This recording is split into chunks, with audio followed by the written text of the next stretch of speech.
নমস্কার বন্ধুরা, এইভাবে গোবিন্দভোগ চালের পায়েস বানিয়ে দেখুন, খুবই টেস্টি হবে, একেবারে অনুষ্ঠান বাড়ির মতো।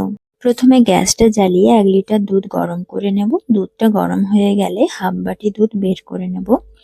তারপরে ওই ফুটন্ত দুধের মধ্যে দিয়ে দেব হাফ কাপ চাল, গোবিন্দভোগ চাল আগের থেকে ভিজিয়ে রেখেছিলাম, সেটা দিয়ে বেশ কিছুক্ষণ ফোটাতে থাকবো। তারপরে ওই যে হাফ বাটি দুধের মধ্যে 3 প্যাকেট 10 টাকার আমুল দুধটা ফেটিয়ে নেব। এরপরে চালটা সেদ্ধ হয়ে গেলে দিয়ে দেব কাজু, কিশমিশ, তেজপাতা 2টি ও 4টি থেঁতো করা এলাচ দিয়ে বেশ কিছুক্ষণ পরে 7টি বাতাসা দিয়ে দেব। এখানে আমি কোনো প্রকার চিনি ইউজ করছি না, বাতাসা দিয়ে করলে বেশ ঘনত্বটা ভালোই হয়। বেশ কিছুক্ষণ পরে ফেটিয়ে রাখা আমুল দুধটা দিয়ে দেব।